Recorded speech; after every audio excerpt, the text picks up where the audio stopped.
Let's just get right into it. Ken, do you want to cover the basics of what old growth is? Yeah, I mean, I know at some point you'll talk about your trip to Fairy Creek. Yes, I will. Yeah. The island. Well, I'll start with just the basics because I'm not sure if all of your viewers are familiar with old growth, and apologies for those who are already tuned into the issue. But the old growth forests of British Columbia are fairly unique in the country because in the coastal regions and the inland rainforest, it rains so much, there's so much precipitation that forest fires are very rare.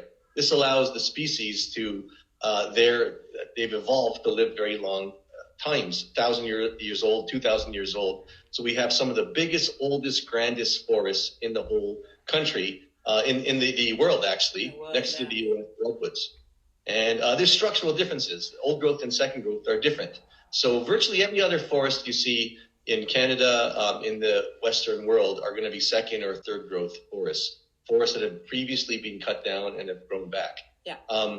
In British Columbia, we still have these 500-year-old or 1,000-year-old stands. And the structural difference, besides having big trees, is that they have multi-layered canopies, trees that are tall, medium-sized, small-sized, gaps between the trees that let the sunlight through. So you have luxuriant understory, a lot more plants and a lot more wildlife living there. You've got a lot of standing dead and fallen dead trees. You have a lot of mosses and ferns and soil that have built up under the mosses and ferns on the tree branches, suspended canopy soil. Yeah. So you have structural complexity that is not replicated in the second growth tree plantations. No. So you can't just cut down the old growth, plant the trees, and then think the same thing's coming back. Yeah, those are the kinds of comments that I've had right from the beginning. But they're trees, you just cut them down and they'll grow back. And that's simply not true. You cannot replace a structure, a tree that has been there for, like you say, hundreds, if not thousands of years, and everything that it supports. It is just phenomenal what an ancient tree actually means in terms of the ecosystems that rely on it, right? Yeah, like no one's waiting 800 years until they relog it. I mean, the Western colonialism in British Columbia is 150 years. So, it's our rotation age. How quickly they recut down the trees is every 50 years on the coast. So no one's waiting 300 or 800 or 2,000 years. That's a long time to wait. Just one of the things that I wanted to reiterate from our first interview, what happens when you cut down an ancient tree like that, and what happens to the species, the birds, the insects, the mosses, all of the other ecosystems that rely on that have been growing with that ancient tree? Yeah, well, you get a whole bunch of species that are considered old growth obligates, or old growth associated species. So species that evolve so they're obligated to live in old growth forests. Mm-hmm. That includes the spotted owl. There used to be over 2,000 spotted owls in British Columbia. Now there are only 3 left in BC's wilds.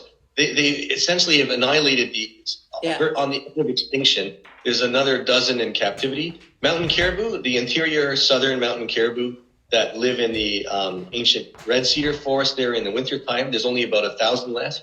There used to be tens of thousands. Now there's about 1,000. Yeah. Marbled murrelet seabirds. So need a lot of these species. They need old growth for food and shelter. They evolve. So in short, when you cut down those trees, the species the obligates die. They go extinct. Yeah, exactly. And even if you replant it with an entire mountainside in 100-year-old tree plantations, they will still go extinct. Yeah. So. Yeah. That's you're not just killing a tree; you're killing an entire you're killing ecosystems. You're killing untold species. Some of them have not even been discovered yet. Yes. So that is the tragedy, and that is when people say, "But it's a tree. Why don't you just plant another one?" It's a special kind of tree. Issue. It's a habitat ecosystem issue. It's not just a tree issue. That's it's a tree. It's an ecosystem issue, and it's an ecosystem that has been around longer than Western civilization, longer than the Notre Dame, and we're cutting them down in BC as if they were toothpicks, as if they were nothing.